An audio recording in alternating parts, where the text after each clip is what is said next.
lifestyle o kahit sa drama man, pamilya approved, tara na ating pakinggan. Salita ng Diyos, ilaw ng sanlibutan, hatid namin sa iyo kaibigan, pakinggan dito sa Pilipinas.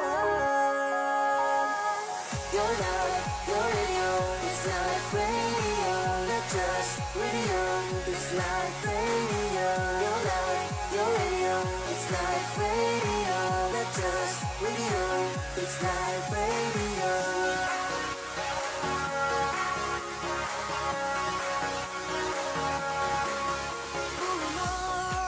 Ngayon ay pagtibak sa ipinang ito, unang katutunugan. Sa pamumuhay, ugali at sa kaalaman, siguradong approve, pakinig at malaman. Salita ng Diyos, ilaw ng sanlibutan, hatid namin sa iyo kaibigan, pakinggan dito sa Pilipinas.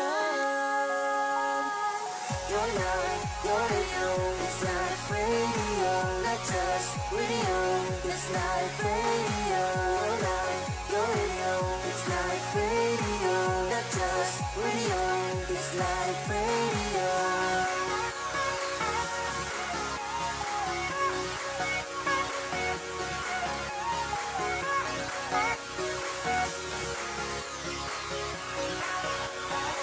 It's Life Radio.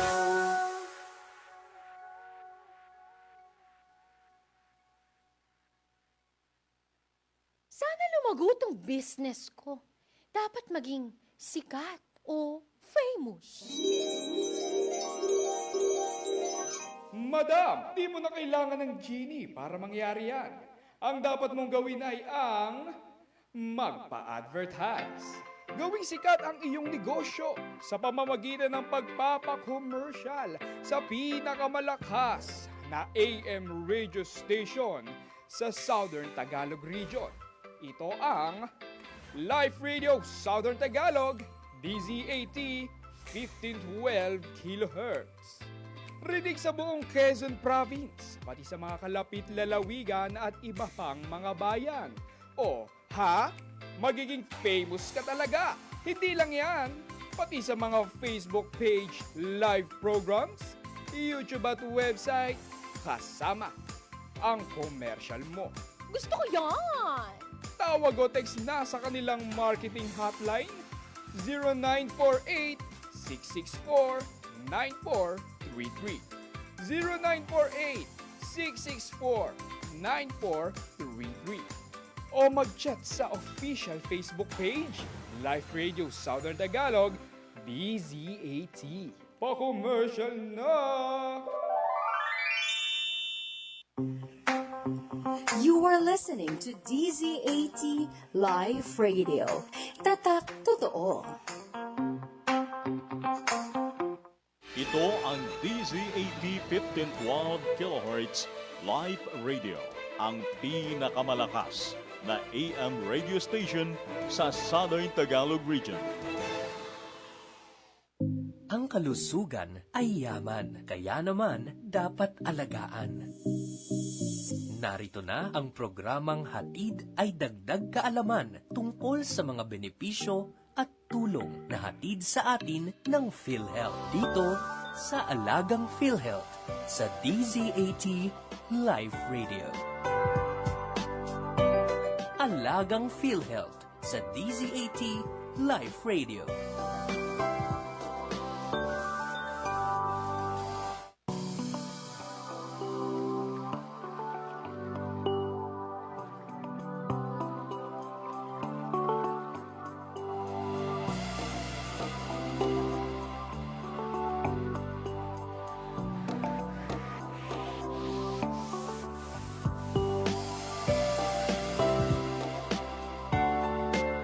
Alright, magandang mainit na hapon sa ating lahat. Oo naman, ang init, no? Pero ganun talaga, sanay naman na tayo sa, 'di ba? Sa bansang Pilipinas. Ayan. So hello po sa mga nagmemeryenda ngayong hapong ito. It's 2:57 in the afternoon. Sa mga nagmemeryenda po dyan, sa mga nagjujuice. Yung iba naman nagkakape kahit mainit. Nagkakape. Oh, minsan may mga ganyang Pinoy no? Kasama kami dyan. Ay, yung mga ka-life, mahilig sa kape. Ayan, at ano man po yung mga pinagkakaabalahan ngayong hapong ito. Welcome po sa ating programang Alagang PhilHealth sa DZAT Live Radio, syempre. No? At kasama natin ang ating mga partners from the PhilHealth Region 4A sa patuloy na paghahatid ng mga makabuluhang topic. At noong nakaraang Huwebes nang tayo ay nagpasimula ng ating maiden program ay talaga namang napakarami ng ating na pag-aralan, natuklasan, nalaman, no? Mas naging malalim yung ating pagkaunawa with, of course, the help ng ating guest last Thursday. No? At ngayong araw na ito, July 3, 2025, ay muli nating makakasama ang ating magandang co-host, yes, from PhilHealth Region Office 4A. Yung dulo ng aming pangalan magkatunog. Huwag nang alam kung bakit, no? Basta our names both end with Lin. Ayan. Welcome natin muli sa ating programa si Miss Rexy Verbo from the Public Affairs Unit ng PhilHealth Region 4A. Magandang hapon, Miss Rexy. Magandang hapon po sa lahat. Magandang hapon, Ma'am Margie. Yes. Magandang hapon po sa lahat ng ating ka-live. Yes. Welcome po sa isa namang edisyon ng Alagang PhilHealth dito sa DZAT Live Radio. Magandang araw po sa mga nakikinig po sa ating hapon na ito. Medyo maulan ba? Maulan ba sa labas? Medyo may konting Hindi, ulan mainit. na nagtatalo si init at si Oo, ulan. totoo no? yan. Oo. Ayan. Ako po si Rexylene Verbong, makakasama ninyo bilang co-host para sa ating programang Alagang PhilHealth dito po sa Live Radio. Samahan po ninyo kami upang alamin at unawain ng iba't ibang impormasyon na kailangan ninyong malaman ukol sa PhilHealth. Narito po kami upang maging gabay sa tamang impormasyon tungkol sa benepisyo, serbisyo at pangangalagang hatid ng PhilHealth. Yes. And Miss Rexy, bago tayo mag-start sa ating napakagandang topic ngayong hapong ito, wag nating kakalimutang mag-shout out, no, sa ating mga kaibigan. Baka may mga gusto kang i-shout out, Miss Rexy.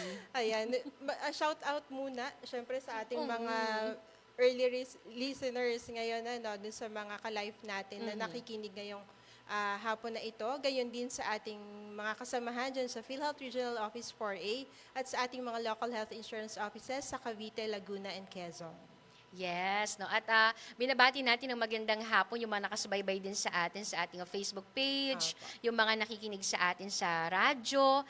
Yan, magandang hapon sa inyong lahat. So, Miss Rexy, ano nga ba ang ating topic ngayong hapong ito? Ayan, ngayong hapon po, tatalakayin natin ng isa sa mga madalas gamitin pero kadalasang hindi alam ng ating mga members. Kasi bago pa po itong benepisyong ito, na mayroon ng ganitong benepisyo. Ito po yung Outpatient Emergency Care Benefit. Ano nga po ba ito? Sino ang maaaring makinabang at paano ito magagamit? Bahagi po ng layunin ng PhilHealth na matugunan ang pangangailangang medikal ng mga Pilipino nang hindi kinakailangang ma-admit sa mga ospital. Patuloy ang pagpapalawak nito ng benepisyo sa pamamagitan ng Outpatient Emergency Care Benefit. Ito po ay ipinatupad sa bisa ng PhilHealth Circular 2024-0033. Ang benepisyo pong ito ay naging epektibo simula February 14, 2025 in time po dun sa ating anniversary date this year, 30th anniversary. Kung saan ang mga outpatient emergency cases ay saklaw na ng Facility-Based Emergency or FBE, malalaman natin ito mamaya, benefit, alinsunod sa Outpatient Emergency Care Benefit Package ng PhilHealth. Kaya po, upang palawigin natin ang usapang ito, kung paano ang coverage nito sa ilalim ng PhilHealth, makakasama po natin ngayon si Dr. Cleo Andonet Leria ng Benefits Administration Section. Ayan. Magandang hapon sa iyo, Doc Cleo. Ayan. good afternoon po sa inyo lahat. So, good afternoon, Ma'am Rexy and Ma'am Margie. And sa ating mga listeners ngayong hapon. Yes po. So, Ma'am Rex, Doc Cleo, shout out muna kayo bago tayo magtungo sa ating magandang usapan ngayong hapong ito. Ayun, so syempre shout out po sa mga kasamahan ko, mainly from the medical unit po sa PhilHealth and sa iba po nating kasama sa regional office. Yes. At meron ditong mga pa-shout out mamaya, Miss Rexy, basahin natin. Apo. Meron tayong mga viewers. So, ang ating pag-uusapan itong outpatient emergency care benefit. Kasi before, Miss Rexy, tanda ko yan dahil ang ating himpilan ay naaanyayahan po lagi ng PhilHealth Region 4A sa mga press con. Isa sa mga nare-raise na questions ng mga kasamahan natin sa media na meron daw tayong mga kababayan na ang sabi daw, yung PhilHealth naman napapakinabangan lang namin pag kami ay nako-confine. So sabi, sino ba naman ang gustong ma-confine? So may mga ganon sila. Kaya yun nga, nung February 14 anniversary, di po ba, ay in-introduce nyo itong outpatient emergency care benefit. So ang tanong, ano nga po ba, o sino po yung mga kinoconsider nating outpatient? Ayan. So, sa ating mga outpatient, so basically from the word itself, ito po yung mga pasyenteng hindi kinakailangang ma-admit sa ating mga health facility. So, bukod po dun sa mga nagpe-present sa emergency room na hindi na-admit, kabilang din po dito yung mga patient na pumupunta sa mga doctor's clinic at sa ating OPD section. So, sila po yung ating mga outpatient. So as long as hindi ka naka-confine, Yes po. you are considered as outpatient. Ayun. Ay, Doc, ano naman po yung outpatient emergency treatment? Ayan. Pagdating naman po sa outpatient emergency treatment, so basically these are health services po na kinakailangang igawad dun sa mga pasyenteng nangangailangan ng mabilisang solusyon regarding sa kanilang kondisyon. So ito na nga po yung mga services na pinoprovide natin, mainly sa mga emergency department ng mga hospital. Ayun. So halimbawa, di ba usually ang mga sinusugod po sa emergency ng ospital, doc, ay yung mga nahihirapang huminga, yung parang feeling na madedehydrate sila. So those are considered as outpatient. Ano po? Ayan.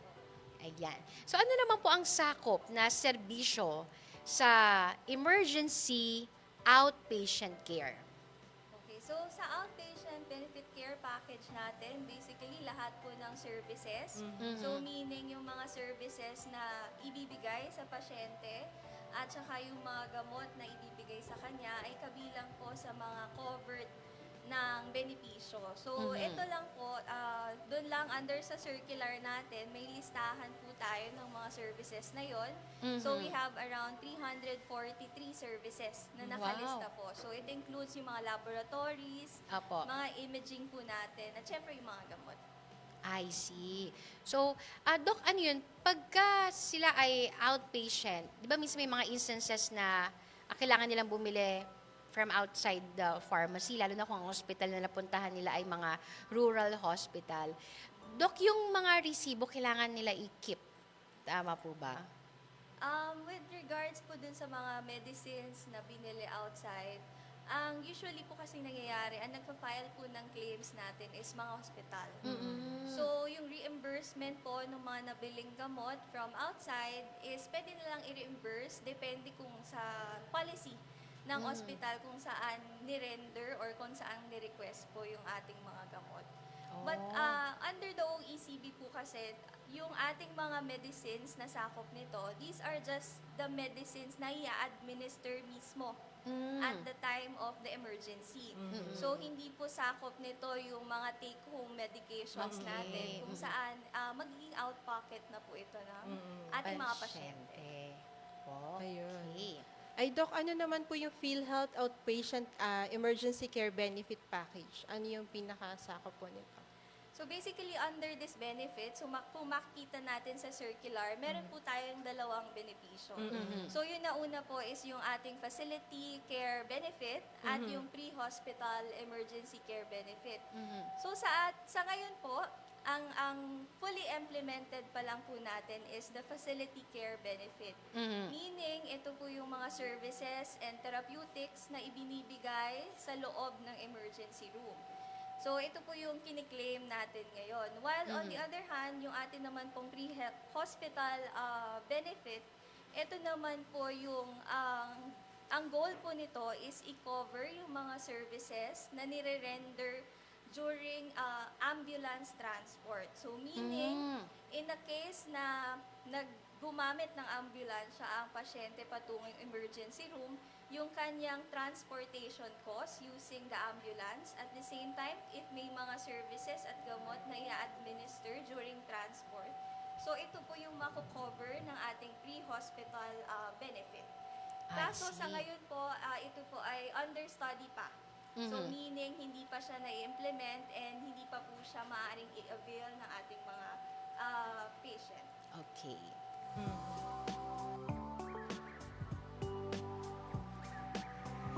Okay, ngayon, bago tayo magpatuloy sa ating napakagandang pagtalakay patungkol dito sa outpatient emergency care benefit, atin munang bibigyang daan ang ilang mga mahalagang patalastas. Kaya po, dyan lamang po kayo.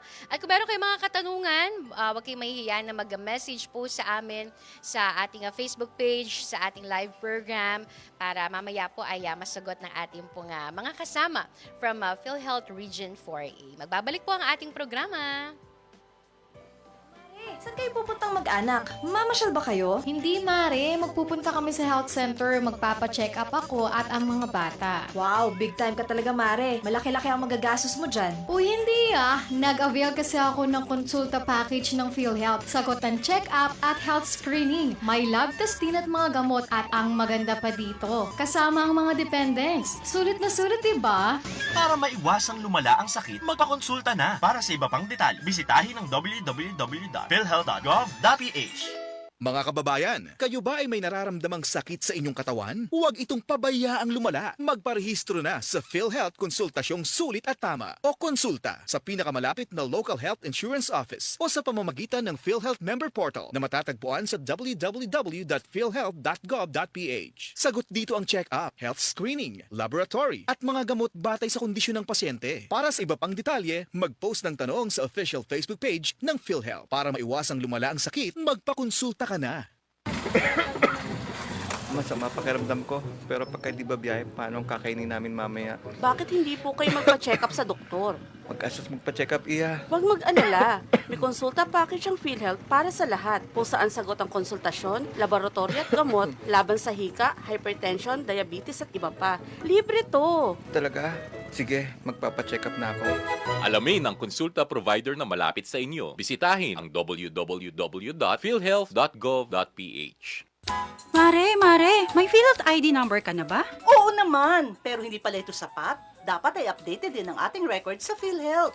Hala, yung dalawa kong chikiting, hindi pa pala declared sa PhilHealth. Aba, i-update mo na ang record mo. Mag-fill out lamang ng PhilHealth Member Registration Form. Isumite kasama ng malinaw na kopya ng supporting documents sa PhilHealth Office na malapit sa inyo.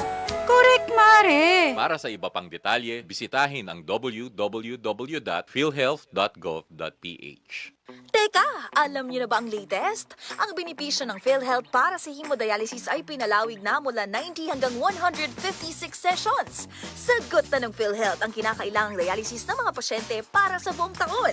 Pero bago magdesisyong mag-hemodialysis, alam niyo bang rekomendadong magpa-kidney transplant o magpa-peritoneal dialysis ang pasyente? Ang mga ito ay sagot din ng PhilHealth. Alamin mo ang iyong benepisyo. Mag-post ng tanong sa official Facebook page ng PhilHealth. Ang kalusugan ay yaman, kaya naman dapat alagaan. Narito na ang programang Hatid ay Dagdag Kaalaman tungkol sa mga benepisyo at tulong na hatid sa atin ng PhilHealth. Dito sa Alagang PhilHealth sa DZAT Live Radio. Alagang PhilHealth sa DZAT Live Radio.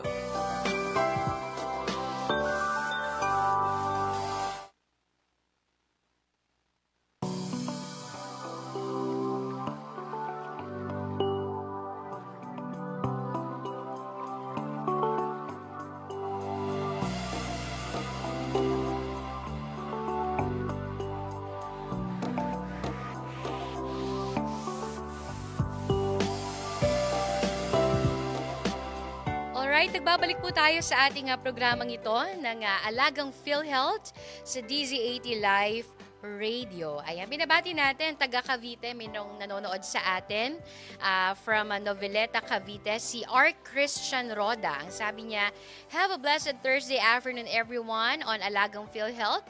And happy watching po and greetings from Noveleta, Cavite. Ayan, hello sa mga taga Cavite. Kung may mga tanong kayo patungkol sa PhilHealth, especially sa ating topic ngayong hapong ito sa mga outpatient, emergency care, ayan, mag-message lang kayo at napakahusay ng ating mga kasama ngayong hapong ito.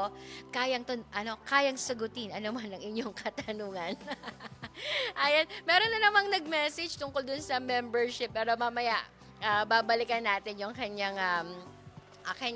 katanungan. Okay, so ngayon ay muli nating wini-welcome sa ating programa ang ating co-host from PhilHealth Region 4A, ang ating kasama sa Public Affairs Unit, si Miss Rexy Verbo. Welcome back again, Miss Rexy. Magandang hapon mo po muli sa lahat ng mga nakikinig at nanonood po sa atin sa FB Live. Yes, at syempre, wini-welcome back natin ulit si Doc Cleo. Ayan, hello Doc. Yes. Ayan. So, kanina pinag-uusapan natin, Doc, yung tungkol sa outpatient emergency care benefits. So, doon tayo nag-stop sa dalawang uri ng packages. Ano po, yung facility-based at yung pre-hospital. Ano po. Pero, gaya po ng inyong nabanggit, ito po ay parang ongoing pa yung mga process. Yes po. So, saan po maaaring i-avail, Doc, ang OECB package? Saan natin pwedeng ma-avail yung ating OECB package. Basically po, lahat ng ating level 1, 2, and 3 hospitals as long as DOH accredited and PhilHealth accredited po sila. Pwede po silang magpa-avail ng OECB. Yan. Speaking of Doc, yung mga PhilHealth accredited na mga hospital, ang tama po ba kasi ang sabi natin mga kababayan, no, yung merong 'di ba parang billboard PhilHealth accredited. So magandang basis, yun na yung basis, Doc, na okay to, makaka-avail ako dito. Yes po. Okay. Actually, isa po yun sa mga requirements for accreditation ng PhilHealth. Yung kanila pong parang signage. Na sila accredited ng PhilHealth. Ayun. So, Doc, paano masasabing urgent o emergent care ang kailangan ng pasyente? Ano po yung pagkakaiba ng dalawa? At saka po, ano po yung kaibahan nito dun sa tinatanggap na benepisyo kapag yung pasyente ay nasa emergency department ng hospital? Okay. Pagdating po sa urgent and emergency cases, so basically ito talaga yung mga kaso ng pasyente na in-entertain or pupunta talaga at tinatanggap sa emergency. Now, paano ko ito explain sa ating mga nakikinig? Basically po, yung ating mga emergency cases, ito po yung mga kondisyon na kinakailangan ng pangkalusugang solusyon within the next 5 minutes up to 1 hour. So, meaning agad-agaran ang kanilang serbisyo na kailangan. Kasi kung hindi ito maaagapan, pwedeng magdulot ito lang, yun nga, pwedeng pagkamatay ng pasyente or pagkalala ng kondisyon.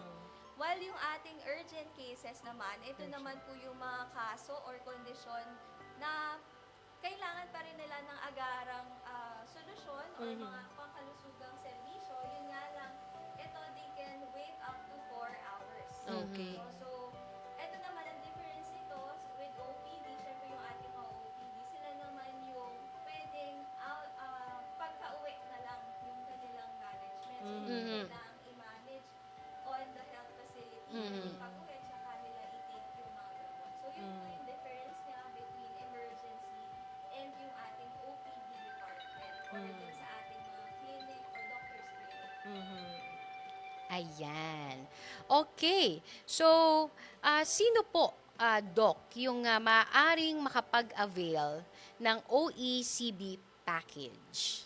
Pagdating naman po sa kung sino ang pwedeng mag-avail, so similar po sa lahat ng benepisyo ng PhilHealth, ang OECB package po ay pwedeng ma-avail ng lahat ng miyembro ng PhilHealth. And under the Universal Healthcare Law, meron po tayong tinatawag na immediate eligibility. So meaning, kung sakasakaling wala kang PhilHealth or hindi ka registered sa PhilHealth,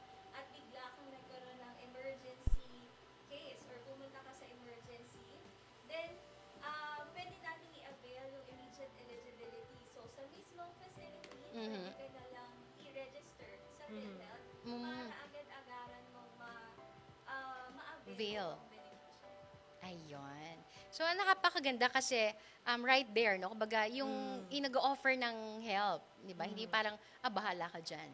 Di ba? Okay. Ayan, dadako naman po tayo, Doc, dun sa mismong benefit package. Ano? Alin po yung mga serbisyo sa emergency department ang sakop ng OECB package? So, ayan. So, kanina medyo napakapyawan ko na under this package nga po, meron tayo nung mga around 343 services. So, lang po dito yung ating mga consultation fees Wow. sa doktor. So, naayon po ito kung emergency or urgent ang ating kaso. Meron din pong tinatawag na downward referral. So, itong downward referral naman, ito yung pagre-refer ng emergency doctor doon sa pasyente sa isang consulta provider. So, for example, nakita niya na nag-improve ang pasyente and para po maituloy-tuloy yung pag-alaga dun sa pasyente, pwede niya itong i-refer or highly encouraged actually na i-refer niya ito sa isang consulta provider para nga po may tumingin dun sa pasyente sa kanyang follow-up. And then bukod dito, kabilang din po dito yung ating mga emergency services. So yung mga paglalagay ng swero ay naririto po yung ating paggamit ng oxygen. And meron din pong mga laboratories. So kasama yung mga laboratorio sa dugo, yung ating mga x-ray and imaging scans ay meron din po. At syempre yung ating mga gamot. So, para po mas makita ng ating mga nakikinig, actually, I encourage them to refer po sa ating original circular, yung ating circular 2024-0033 dahil nandoon po yung kumpletong listahan ng mga items and services na maaaring i-avail under OECB. At least with that list, Doc, no, ay makikita ng ating mga kababayan kung ano yung mga specific na pwede mong i-avail. Kasi alam po ngayon, lalo pagka ikaw ay magpapa-laboratory, di ba? Yung ibang mga laboratory talaga ay medyo expensive. No? So at least kung alam na ating mga kababayan na this can be covered by the package, at least no worries. Kasi alam nyo, minsan sa Pinoy, di ba, nagpapacheck na lang Miss Rexy pagka sobrang hindi ko na kaya ang sakit. Yung nasa ganong level na parang why not, pwede naman na at early age, yung sabi niya nga po ng mga doc, di ba, early intervention po ba tawag doon? Regarding din po doon, gusto ko lang ipaalala po na this package is intended for urgent and emergency cases. So yung pagsabi po or pag-classify ng mga kaso natin into an emergency or urgent case, ito po ay nakadepende sa tingin ng ating mga doktor. No? So depende sa kanilang kaalaman, pangkalusugan, kung yung kaso nyo ba papasok po sa urgent and emergency case. Okay. So para po makapag-avail tayo. So bali ang doctor po ang mag-define. Yes. So, pag nakita nila na hindi ganun kalala yung case, ano po yung pwedeng next step? So, kung hindi naman po pasok sa ating urgent or emergent na classification, pwede po nilang itong i-refer sa ating mga OPDs. Ayun. So, yung sa ating mga doctor's clinic Ayun, or sa ating mga primary care facilities. Kasi even at primary care facilities, meron po tayong PhilHealth package na pwedeng ma-avail, which is the consulta package. Ayun. Siguro minsan pagka, Doc, ay, ang gusto ay hospital agad, di ba? Dalhin niyo ako sa ospital. Pero pwede naman din sa mga ganong uri po ng clinic. Pwede po sa ating mga primary care. Ayun. Ayan. Okay. So, ito, Doc, ano yung mga, ito yung list yung nabanggit niyo kanina, no? 300 plus 343. So, siguro po hingi kami ng list nito, Miss Rexy, na para may post din natin sa ating Facebook page. Opo. Pero actually, ma'am, yun nakalagay siya sa website po natin. Sa website din. Pero yun, pwede rin natin ipapost po dun sa inyong page. Sige po. So, Doc, magkano po yung sakop ng ating OECB package sa mga serbisyo ng hospital? Actually, natatanong po to sa amin sa FB, mako-cover ba lahat? Kumbaga, ganon. So, pagdating naman po sa kung ano yung may re-reimburse under the OECB package, actually nakadepende po dun sa mga services na ibibigay dun sa pasyente. So, kalakip po nung sinasabi kong list or yung tinatawag nating essential emergency care Mm-mm. list, actually naka-indicate po doon yung mga prices Mm-mm. per item or Mm-mm. services. So, depende po kung ano yung binigay sa pasyente. I-compute po yun ng facility, and then kung pasok po dun sa Mm-mm. ating list, yun po yung may reimburse nila under the OECD. Yun. So, very different po ito sa ibang existing package Mm-mm. kung saan meron tayong mga set prices. Set prices. So, as in package talaga siya na may isang amount para sa lahat ng cases. Yes po. Yun yung case rates po natin Oo. So, dito po, medyo nakadepende tayo sa kung ano yung binigay na service. Apo. Kasi parang tanda ko yung Miss Rexy ba pagka pneumonia, may Oo, ganitong may package. specific na amount na Oo, ito ganun. yung pag-dialysis, ito. Apo. So, ngayon, dito sa ating fit package, depende sa service. Yan, Abil. Ayan. So, kung sakali, Doc, ano po yung mga kailangang bayaran ng pasyente kung siya ay nakatanggap ng serbisyo sa emergency department? Ayan. Pagdating naman po sa babayaran ng pasyente, sa ating mga public hospital, highly encouraged pa rin po na no balance billing tayo. No, so, completely sana po talaga walang bayaran yung ating mga patient. Now, pagdating po sa ating mga private health facilities or private hospitals, so, pwede po kasi silang out of pocket. So, meaning, kung yung prices nila for this specific service ay lalagpas dun sa price na kayang i-cover ni PhilHealth, yung lalagpas pong amount ay babayaran ng po ni patient. So, bukod sa mga services, kasama rin po dito kung sakali na yung consultation fees ng ating mga doktor. So, under the OECD po kasi, iisang doktor lang yung binabayaran natin, which is the main emergency doctor. So, may mga cases kasi na nire-refer pa natin sa specialist yung patient. So, kapag na-refer po siya sa specialist, syempre yung consultation fee ng ating specialist doctor, babayaran po ni patient. Ayun. Kasi usually ganyan, Doc, sa emergency. May titingin muna na parang yun yung head doctor doon sa emergency. And then, if it's about, for example, about your colon, or if it's about heart, or kung pedya, tsaka may pupuntang specialista. So, yung second doctor net is, it will not be covered by the package. May follow-up question ako, Doc. Ibig sabihin, yung tumingin sa kanyang doktor, kailangan ba siya PhilHealth accredited? Yes po. So, lahat po ng ating doctors na mag-claim po ng mga PhilHealth benefit has to be accredited po. Ayun. Ayun. Okay. So, Doc, ito. Parang tungkol naman to sa ambulansya, Miss Rexy. Apo. Doc, nabanggit mo kanina na sa ngayon, para po dun sa ambulance, ano po yung update natin? Mababayaran po ba ito? Ayan. Sa ngayon po, under study pa po talaga yung ating pre-hospital emergency service or emergency benefit, which covers yung ating mga ambulance transportation. So, wala pa tayong exact timeline kung kailan natin pwedeng i-expect. Pero I think one good thing about the benefit is yung vision niya. Na pag sa ambulansya pa lang, yung pasyente, meron ng benepisyo na nai-aalok or gustong i-alok si PhilHealth. Ayun. Kumbaga yun yung pre-hospital kung tawagin to. Yan. So, paano naman po ipoproseso yung pagbabayad sa facility? So, yung bayad po sa claims ng OECD is directed po sa ating mga facilities. Now, may mga instances kung saan yung mismong miyembro or ating mga pasyente yung nagpa-file po ng mga claims, ng sariling claims nila. So, pag gano'n naman po, directed po sa kanila, mapupunta yung reimbursement. I see. So, Doc, yun yung nabanggit ko kanina sa reimbursement, yung mga receipts.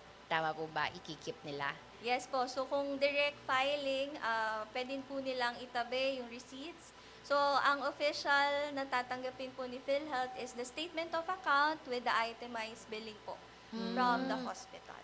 Ayun. Meron po bang Doc, limit dun sa pag-avail ng OECB package?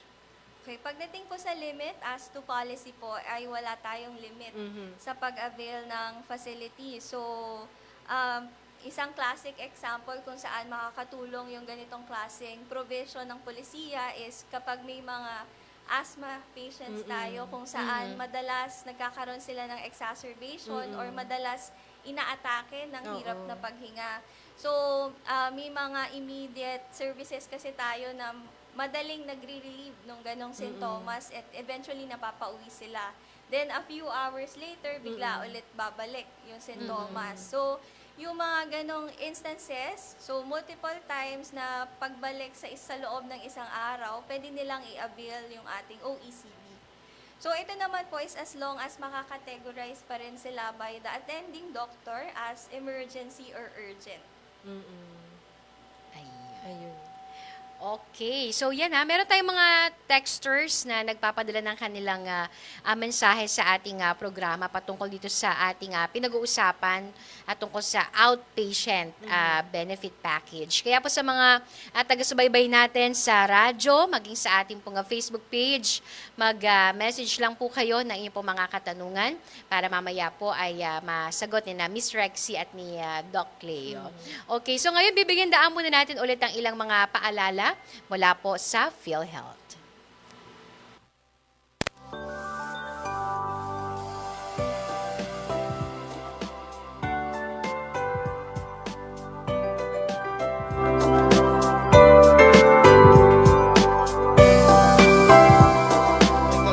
Sasahurin ko? Pare, para sa atin din yan. Gaya ng PhilHealth, mabuting insured ang health ng pamilya natin. Sa bagay, nung nanganak si Mrs., malaki ang nabawas sa bill ko. Pero, hindi ko naman laging nagagamit eh. Walang problema doon. Sa contribution natin sa PhilHealth, panatag ka ang pamilya mo at marami pa tayong kababayang natutulungan. Gaya ng kapatid kong nagda-dialysis. Ayos palang PhilHealth, no pre? Sa ambag ng bawat isa, nakikinabang ang maraming pamilya. Yan ang diwa ng bayanihan sa PhilHealth. Uy, ano raw yun? Kaya raw nilang ayusin yung PhilHealth registration mo? Pero may bayad? Nako, huwag kang maniwala dyan. Fixer yan. Hindi ka sigurado dyan. Huwag magpapaloko sa Fixer. Huwag basta ipagkatiwala ang personal mong impormasyon. Makipag-transact sa pinakamalapit na PhilHealth office para sa registration, updating, at pagbabayad ng inyong contributions. Bumisita sa www.philhealth.gov.ph para hindi mabiktima ng scammer. Mga kababayan, kayo ba ay may nararamdamang sakit sa inyong katawan? Huwag itong pabayaang lumala. Magparehistro na sa PhilHealth Konsultasyong Sulit at Tama o konsulta sa pinakamalapit na local health insurance office o sa pamamagitan ng PhilHealth Member Portal na matatagpuan sa www.philhealth.gov.ph. Sagot dito ang check-up, health screening, laboratory at mga gamot batay sa kondisyon ng pasyente. Para sa iba pang detalye, mag-post ng tanong sa official Facebook page ng PhilHealth. Para maiwasang lumala ang sakit, magpakonsulta ka na. Masama pakiramdam ko, pero pagka di ba biyahe, paano ang kakainin namin mamaya? Bakit hindi po kayo magpa-check up sa doktor? Mag-asos magpa-check up, iya. Huwag mag-alala. May konsulta package ang PhilHealth para sa lahat. Kung saan sagot ang konsultasyon, laboratory at gamot, laban sa hika, hypertension, diabetes at iba pa. Libre to. Talaga? Sige, magpapa-check up na ako. Alamin ang konsulta provider na malapit sa inyo. Bisitahin ang www.philhealth.gov.ph. Mare, may PhilHealth ID number ka na ba? Oo naman, pero hindi pala ito sapat. Dapat ay updated din ang ating record sa PhilHealth. Hala, yung dalawa kong chikiting, hindi pa pala declared sa PhilHealth. Aba, i-update mo na ang record mo. Mag-fill out lamang ng PhilHealth Member Registration Form. Isumite kasama ng malinaw na kopya ng supporting documents sa PhilHealth office na malapit sa inyo. Correct, Mare! Para sa iba pang detalye, bisitahin ang www.philhealth.gov.ph. Uy, Besh, pupunta ako sa PhilHealth para kumuha ng member data record ko. Hala, Besh! Kayang-kaya mong magawa yan sa PhilHealth Member Portal. Pwedeng makita ang membership at contribution record. Pwede mo ring ma-print ang iyong MDR. Makakapili at makakapag-register ka din sa consulta provider of your choice. Sa PhilHealth Member Portal, maaari ding makapagbayad ng contribution. Wow! Ang galing naman ng PhilHealth Member Portal! Napakadali lang gumawa ng account gamit ang iyong smartphone na may internet connection at PhilHealth ID number mo. Tapos mo agad yan. Mag-register ka na. Go na!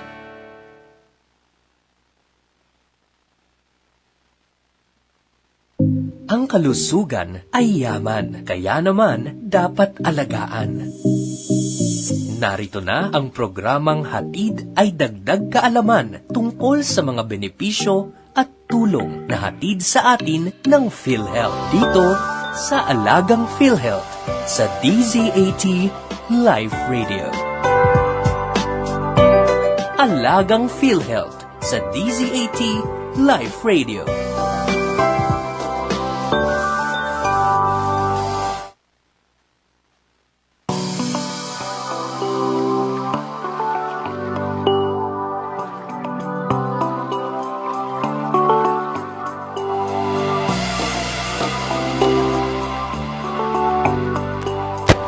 Alright, nagbabalik tayo dito sa ating programang Alagang PhilHealth sa DZAT Live Radio. At ako yung patuloy na nakakasama ang inyong pong ka-live, Margie Licardo. Ayan ha. Shoutout muna tayo sa ating mga taga-subaybay sa kabuuan ng Quezon Province. Binabati natin ang mga taga-Pagbilao, ang Dalumpinas family at ang Ayala family na palaging naka-tune in sa atin. Baka may mga tanong po kayo dyan patungkol sa PhilHealth, no? Lalo na sa ating topic ngayon patungkol sa pagiging outpatient. No? First bagay, parang okay na rin yung outpatient. Ibig sabihin, hindi ka confined, di ba?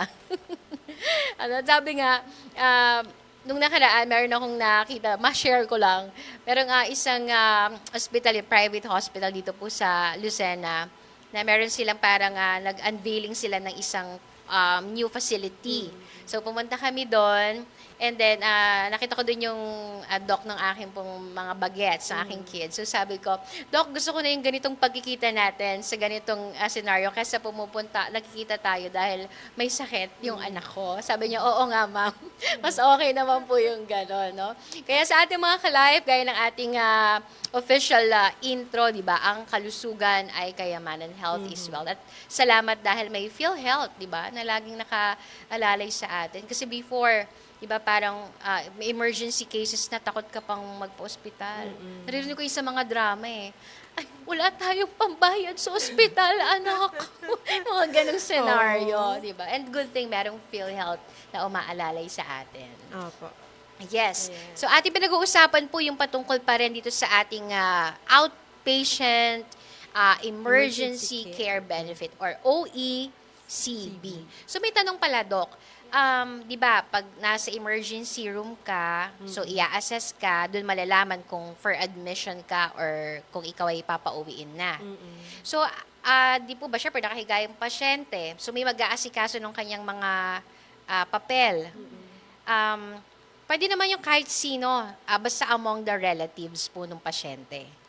Yes po, pwedeng yung relatives ang mag-asikaso ng papel ng pasyente. Or usually, kung talagang walang pwedeng mag-asikaso, pwedeng upon stabilization ng patient, kung stabilize na yung kanilang kondisyon, pwedeng tsaka niya asikasuhin yung kanyang mga papel. Ay, yun. Okay. So, dito sa ating discussion ngayong hapong ito sa mga ka-live natin, again, kung meron kayong mga tanong, yun nga, nabanggit ko kanina, ito ay out of the topic natin, Miss Rexy. Pero, ibabalik ko lang yung naiwang tanong last episode natin, yung patungkol po doon sa kanyang PhilHealth number, na nung trinay niyang ipa-check uli, ay nag-appear nga na meron siyang balance. So, paano, para sa mga ka-live natin, para hindi mangyari yun sa kanila, ano ang maipapayo mo po, Miss Rexy? Ayun. Para sa ating mga members, kasi Ma'am Margie, nakalagay kasi sa ating Universal Healthcare Law na yung mga hindi po natin nabayaran na contribution, kailangan po nating bayaran. Although, yun nga, kung time na talagang wala kang kakayanan na magbayad ng contribution for this year, pwede po tayo magpa-assess sa ating DSWD para mabigyan kayo ng coverage as financially incapable. Ayun. Pero yun nga, yung para sa mga ibang members na merong hindi na bayaran ng contribution, pwede naman po yung unti-untiin na bayaran. Pero again, kahit may kakulungan po tayo sa contribution, maaari po tayo makagamit ng benefits, PhilHealth benefits. Yun po yung tinatawag, yung na-discuss din kanina ni Doc na immediate eligibility.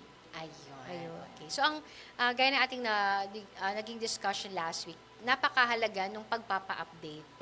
Po ba? Kung ikaw ay, for example, employed ka, okay, and then biglang hindi. So, hindi pwedeng pabayaan mo yon. Tapos parang decide ka na you will not be going to work again, di ba? Dapat yun ay maipa-update. Ano po? Yan, para maiwasan natin yung mga ganung pangyayari gaya nung nangyari sa ating listener na nagtanong noong nakaraan. Pero the good thing is andyan pa rin ang PhilHealth, no, para to help, no, at magbigay ng immediate eligibility. Ayan. Okay. So patungkol dito po, balik tayo sa ating pinag-uusapan dito sa OECB. Yan. Doc, paano kung yung pasyente ay kinakailangang ilipat ng ibang ospital? Kasi may mga ganyan po eh. Actually, nangyari sa akin yan, Doc. Ay, ma-share ko lang. Kasi, dun sa una kong, kasi dun sa anak ko, sa panganay, so talagang nakaset lang kami ng normal delivery. So, nag-ano lang kami, lying in clinic. And then, pagdating doon, hindi pala kaya. Kailangan kong ma-cesarean. So, ambulance ako from the clinic to the hospitals. May mga ganong scenario.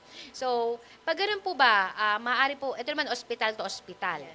Maaari po bang magamit pa rin yung OECB package? Kahit dun sa una niyang hospital na pinuntahan, nagamit na yung package. Okay, so kailan nga po ba nangyayari yung pag-transfer ng facility?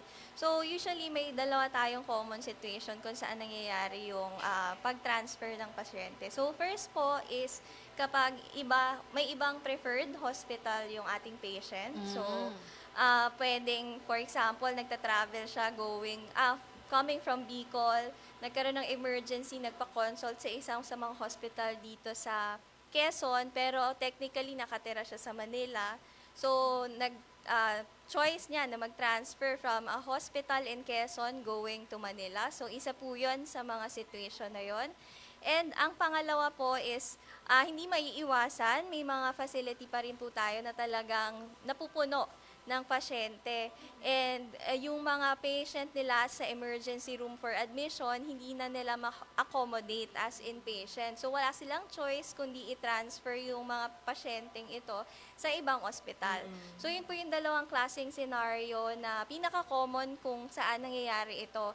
And doon sa tanong kung ma-avail po ba nila yung OECB package doon sa first hospital, answer po is yes. Ma-avail po nila yon as long as hindi sila na-admit during that time. So, bago sila ma-transfer ay hindi sila na-admit. Kasi pag na-admit po sila, meron po tayong tinatawag na referral package. So, yun na po yung gagamitin nila kapag kapag na-admit na yung patient. Now, sa kondisyon naman, for example, na-transfer ulit yung patient. So, sa isang facility and then pagdating sa facility na yon, depende na. Kung ma-admit siya, ang gagamitin na po niya ay yung tinatawag nating all-case rate. So, ito po yung mga benefit packages intended for inpatient cases natin. Now, may instances din naman pag-transfer biglang, yun nga, may mga emergency na dinatnan, malubhana yung kondisyon and ikinamatay niya sa emergency. So doon sa second hospital, pwede pa rin naman niyang magamit yung kanyang OECB. So meron din akong personal na kakilala, Doc. Yes. Pero yun naman kasi hindi siya outpatient. So talaga naka-confine siya in a hospital here in Quezon. Tapos nag-undergo na siya ng operasyon sa colon yun eh. And then nagpa-transfer sa Manila, decision ng mga kapatid, no? So, for example, kung yun naman ay inpatient by confined, ma-avail niya pa rin yun kung katulad din sa OECB na-admit dito, tapos lumipat sa Manila na confined din. Ang refer po ba ito as referral package? Yes. Yes po, ma-avail niya yung kanyang referral package. So may instances na din naman for these cases, pwede rin hindi yung referral package, pwedeng yung mismong all-case rate yung kanyang ma-avail. Ayun. So, paano naman, Doc, kung kailangang i-admit ng patient? Kung ba natukoy doon sa ER, kailangan siyang admit, mababayaran pa rin po ba yung serbisyo sa ER sa ilalim ng OECB? Ayan. So, kung mangyayari po yung admission on the same consultation dun sa ating emergency department, technically po, hindi na niya magagamit yung kanyang OECB. So, ang magko-cover na po sa kanya is yung ating all-case rate. No? So, yung ating mga inpatient package na po. So yun, Doc, depende na yun sa magiging final diagnosis Yes niya. po, sa final diagnosis na po ng pasyente upon discharge. So, ibig sabihin, Doc, yung lahat ng mga ginamit dun sa pasyente nung during nasa emergency room siya, hanggang sa siya ay ma-admit, at the end, yung panahon na ng pag-discharge, kasama na yun doon. Yes po. I see. Okay. So, kung maaari po, Doc, na yung pasyente hindi na umabot sa pagkaka-admit dahil sa sad naman ng tanong na to. Parang nung last week may sad na tanong din tayo, Miss Rexy. Pero talagang ito, natawa din. totoong buhay. Oo, Ito talaga. So, hindi na umabot sa pagkaka-admit dahil sa pagpanaw. Dun sa emergency room na, binawian ng buhay. Yung po bang OECB ay magagamit pa niya? So, yun po. Kapag pumanaw nga po, inabutan sa ating emergency room, so, ang coverage niya po is under OECB. So, yes po, ang sagot, mako-cover po siya ng ating OECB package. So, kung titingnan natin dun sa list of services covered by OECB, meron po tayong mga resuscitation, merong intubation. So, these are usually services na ibinibigay sa mga cardiac arrest patients. So, yun po yung makukuha na benefit ng patient. Ayan. Pagdating naman, Doc, dun sa accreditation ng hospital, kailangan pa ba ng panibagong accreditation ng mga hospital para makapag-avail ng OECB package yung mga patients nila? Ayan po. Pagdating sa accreditation ng hospital, wala po tayong separate accreditation na kailangan for OECB. So, meaning kung existing level 1, 2, or 3 hospital ka na may DOH and PhilHealth accreditation, pwede po kayong automatically magpa-avail na ng OECB. Ayun. So, napakaganda, no? Dahil, actually, ito po ay ngayong taon lang, right? Yes No. po. February 14 po. February 14. So, ang kagandahan dito kasi, yun nga, marami kasi tayong mga kababayan na ang point nga is parang, di ba, pag nasa ospital ka, ayaw mo na sanang ma-admit kasi it's really different when you're confined in the hospital, no? So, at least yung meron tayong ganitong uri ng benefit from PhilHealth na parang you don't need to worry, no? Na parang nandito yung PhilHealth. Kaya nga gaya ng aming pong naging topic last week, no?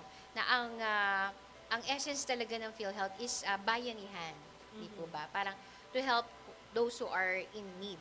Opo. No? Ayan. Kaya sa mga ka-live natin dyan, no? Muli po meron tayong outpatient emergency care benefit o ito nga OECB. Ayan.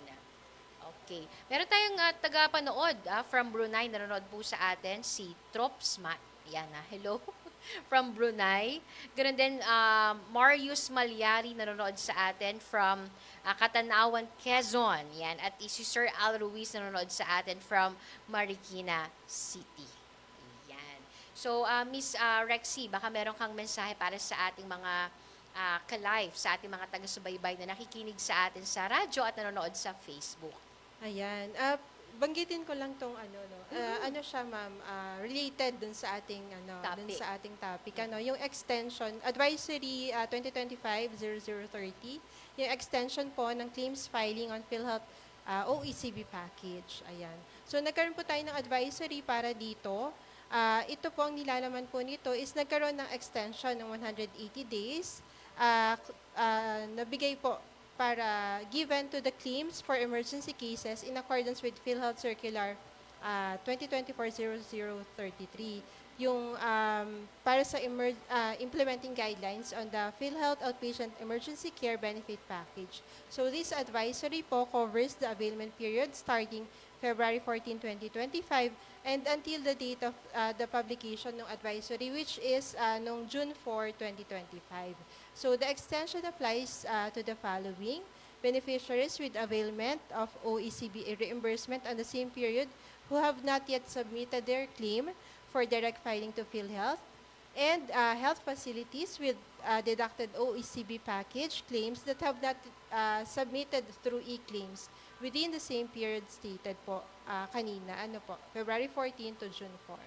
Ayan, for those beneficiaries with availment within the same period please refer to the advisory po na previously given na din para sa documentary requirements for the direct filing of OECB package. And then,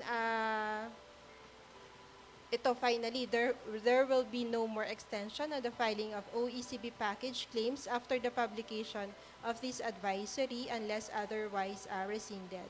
So, pag may questions po kayo dito sa advisory na to at saka doon sa mismong package, ano po, Doc? Doc, ano nga po yung ating direct line sa ating benefits administration section? Hindi nyo na po na. Ayan. So, meron po tayong claims.proper@philhealth.gov.ph, yung email po natin. Yes. Pwede po sila mag-email sa ating benefits administration section. And then, sa atin naman pong Facebook page, pwede rin po kayo magpadala ng aming ng mensahe sa aming PhilHealth Regional Office 4A. Then, meron din po tayong hotline, 02-8662-2588. And then, dun po sa ating website, actually, pwede na po silang mag-click to call doon. So, makikita nyo po sa website, meron na po dong portion. Medyo maliit lang, pero hanapin lang po natin, click to call, pero meron na po dong icon, yung aming digital mascot, pagkatanda ko si Healy yun. So, pag pinindot po nila yon, pwede nilang tawagan po si PhilHealth. And then, meron din po tayong mobile hotline. Ito naman po yung parang may return message na makukuha sila. And then, yun naman po ang ating official email, actioncenter@philhealth.gov.ph. Yun po yung sa central office. Pwede rin po sila mag-email sa regional. Nabanggit ko kanina, ano po yung para sa claims.proper@philhealth.gov.ph. Sa amin naman po, region 4A@philhealth.gov.ph. Ayun. So actually ngayon din, Miss Rex, naka-appear on screen.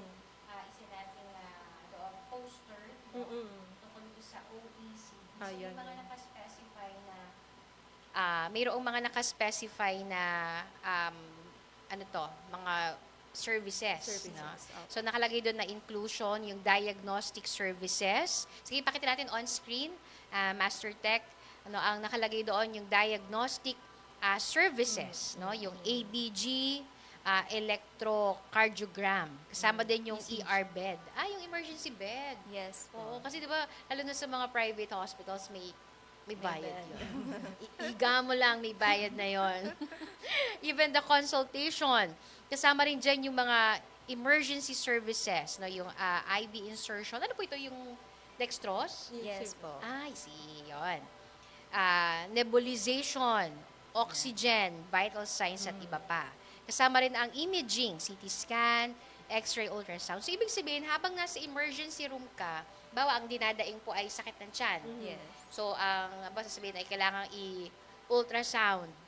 So, and then after the result, nasabing hindi ka naman kailangan i-admit. So, yung amount ng ultrasound, sakop siya ng package. Yes. So, again, depende sa doc kung anong sasabihin niyang services ang kailangang gawin sa iyo. Hindi ka pwedeng maging marunong sa Doc, ipaano mo ako? Doc, narinig ko sa... yung usual narinig ko sa ibang doctor, yung nag-google muna.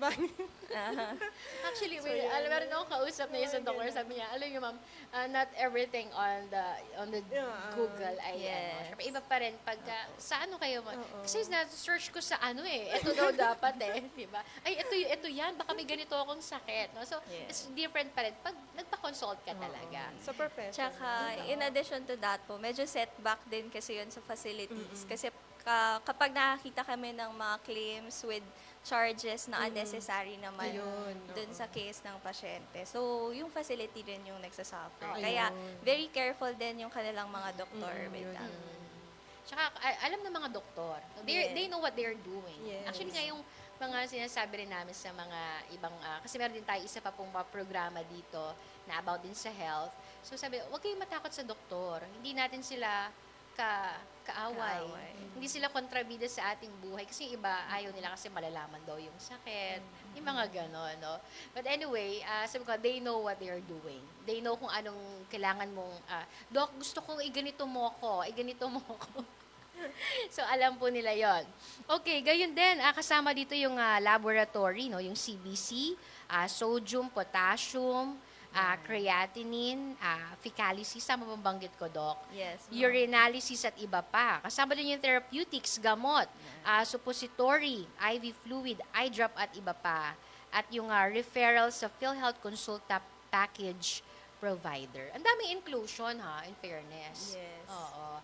So talagang pati yung mga hotlines na binanggit ni Miss Rexy kanina, kumbaga nasa pasyente na lang pag hindi mo pa nagawa ng paraan na maabot.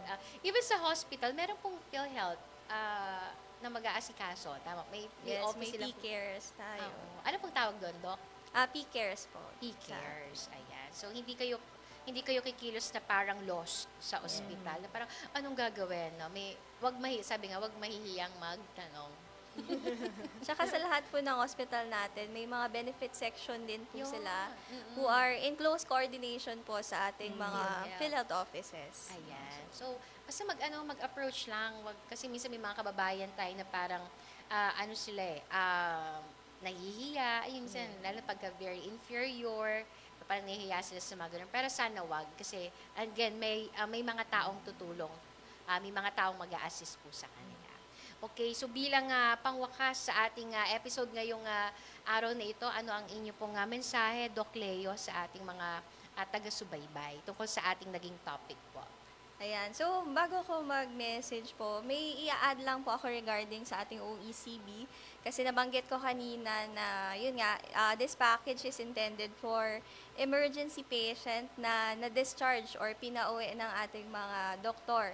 But aside from that, pwede rin po siyang ma-avail ng ating mga patient na in-advise magpa-admit pero opted to go home. So, ang tawag natin dito, mga discharge against medical advice. So, these patients, kailangan lang na naiintindihan nila yung consequences or mga possible consequences ng desisyon nilang hindi magpa-admit. So, yung mga services po na nakuha or naibigay sa kanila in the emergency room ay ma-avail po under OECB. Ayan. So, kabilang po, parang na po yan, yung mga nag-transfer din sa preferred nilang hospital. Ayan. So, sa message naman po, again, thank you very much po sa ating live radio for accommodating PhilHealth. And I hope na palawig po namin yung inyong kaalaman regarding po sa mga benepisyo ng PhilHealth, especially po sa ating outpatient emergency care benefit package. Kasi napakaganda po or napakalaking tulong talaga nito, especially that yung mga patient na pumupunta sa emergency room, ito talaga yung mga unexpected. So kumbaga wala silang nakaprepare talagang pera sometimes for that kind of consult. So hopefully matulungan po kayo ng OECB package pagdating sa mga ganitong sitwasyon. Yes po. At sa inyo naman, Miss Rexy. Ayan. So, para sa ating mga miyembro, yung ating laging, kumbaga, pinapaalala yung 4Ms. Yeah. Ayan. Magparehistro, mag-update ng contribution, mag-update ng record, magbayad ng contribution, mag-update ng record, and mag-claim ng benepisyo. Ito, katulad Ito po yun. nito, isa po ito sa mga benefits na maaari nating ma-avail bilang member ng PhilHealth.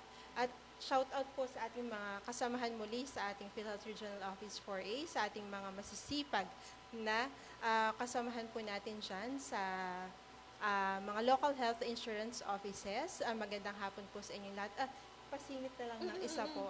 Happy birthday sa aking pamangkin na si Wancho Atienza at sa aking bunso. Katatapos lang ng kanyang birthday, si Rancian Verbo. At sa aking family, good afternoon sa inyo.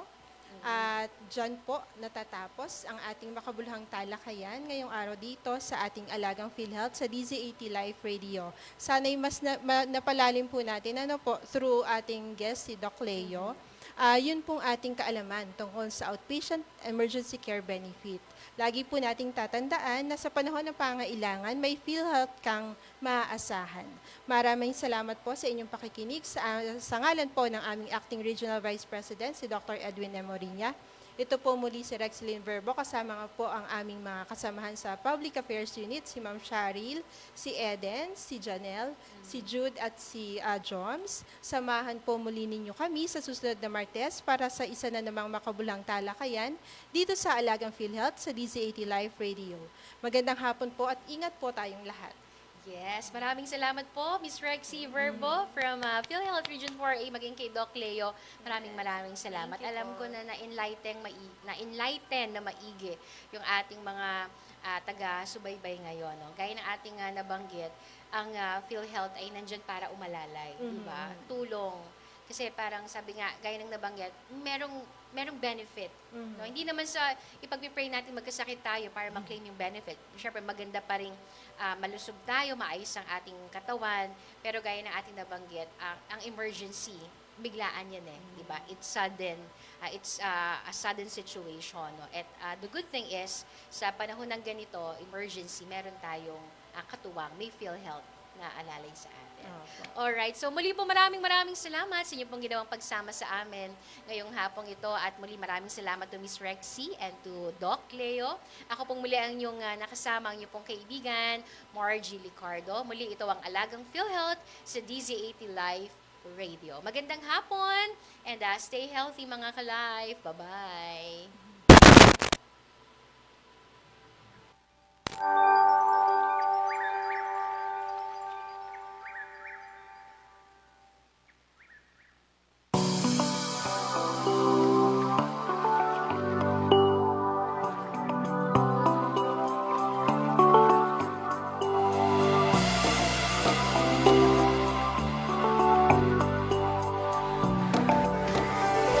Muling antabayanan ang susunod na edisyon ng Alagang PhilHealth sa DZ80 Live Radio.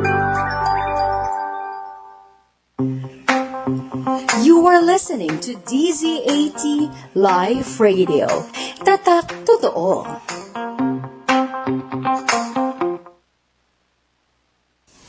Ito ang DZ80 1512 kHz Live Radio, ang pinakamalakas na AM radio